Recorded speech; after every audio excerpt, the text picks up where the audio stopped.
আল্লাহ রাসূল সাল্লাল্লাহু আলাইহি ওয়াসাল্লামের একটি হাদিস শুনিয়ে দিচ্ছি। রাসূল সাল্লাল্লাহু আলাইহি ওয়াসাল্লামের একজন সাহাবী ছিলেন। এই সাহাবীর নাম ছিল হযরত আলকামা রাদিয়াল্লাহু তাআলা আনহু। এটা আমরা অনেক আলোচনা শুনেছি, তারপরেও আমাদের আমলের জন্য আমি আবার বলতে চাচ্ছি। আলকামা রাদিয়াল্লাহু তাআলা আনহুর মৃত্যুর শয্যায়, মৃত্যু অবস্থা পৃথিবী থেকে বিদায় নিয়ে চলে যাবেন, কাতরাচ্ছেন।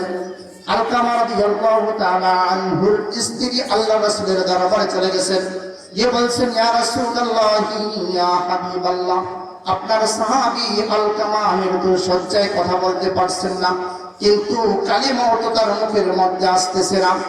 আল্লাহ রাসূল নবী মুহাম্মদুর রাসূলুল্লাহ সাল্লাল্লাহু আলাইহি ওয়াসাল্লাম হযরত বিলাল রাদিয়াল্লাহু তাআলা আনহু সহ কয়েকজন সাহাবীকে আলকামার বাসায় পাঠিয়ে দিলেন।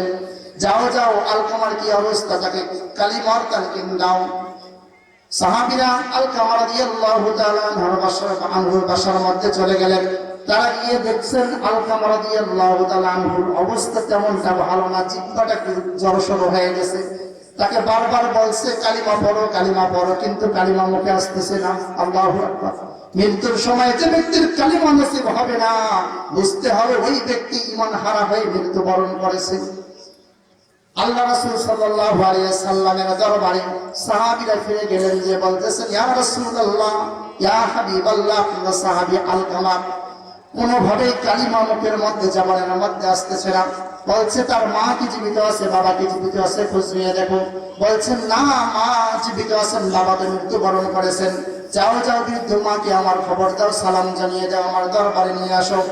সাহাবীরা গিয়ে আলকামা রাদিয়াল্লাহু তাআলা আনহুর মাকে বললেন, রাসূল আপনাকে সালাম জানিয়েছেন, আপনাকে ডেকেছেন। আলকামা রাদিয়াল্লাহু তাআলা আনহুর মা রাসূল সাল্লাল্লাহু আলাইহি ওয়াসাল্লামের দরবারে চলে গেলেন। রাসূল সাল্লাল্লাহু আলাইহি ওয়াসাল্লাম বললেন, ও আলকামার মা, তুমি কি তোমার সন্তানের উপর অসন্তুষ্ট আছো নাকি? তোমার আলকামা কেমন ছিল?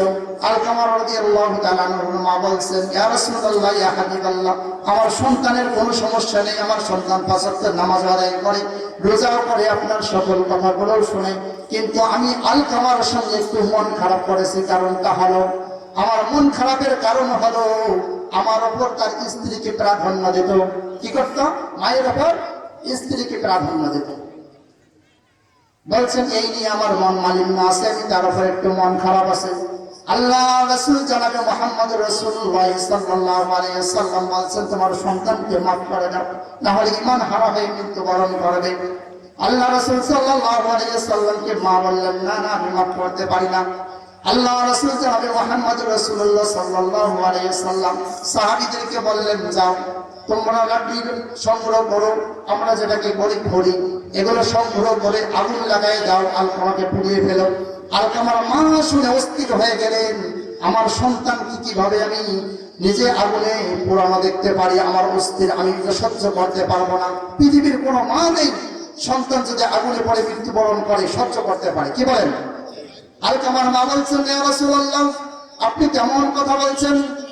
আপনি আমার সন্তানকে কেমন দুনিয়ার বুকে মৃত্যুবরণ, আগুনে পড়ে মৃত্যু দিয়ে দেবেন? আমি মা হয়ে বরদাস্ত করতে পারবো না। আল্লাহ রাসূল বলছেন, আচ্ছা ঠিক আছে, তাহলে তোমার সন্তানকে তুমি মাফ করে দাও। মা যখন বললেন, আমি আমার সন্তানকে মাফ করে দিলাম, রাসূলুল্লাহ সাল্লাল্লাহু আলাইহি ওয়াসাল্লাম সাহাবীদেরকে বলেন, যাও যাও, তাড়াতাড়ি আলকামার ঘরে চলে যাও।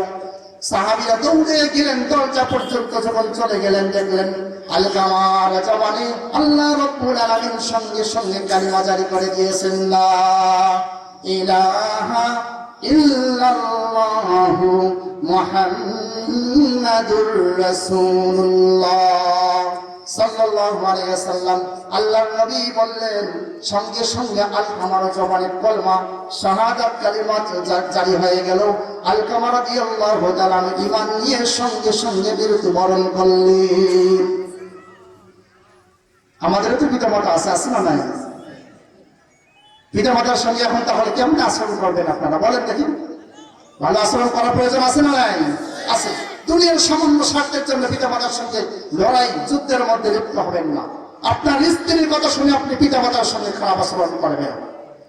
মা বাবা যখন একদম পৃথিবী থেকে একদিন বিদায় দিয়ে চলে যাবেন, আপনি হাজারো বার যদি মা মা বলে ডাকে, কবরের পাশে গিয়ে ওই মা বাবা আর আপনার ডাকে সাড়া দেবে না। দেবে নাকি সাড়া?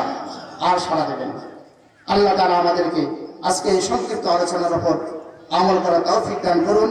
ওয়া আখিরু দাওয়ানা আলহামদুলিল্লাহি রাব্বিল আলামিন।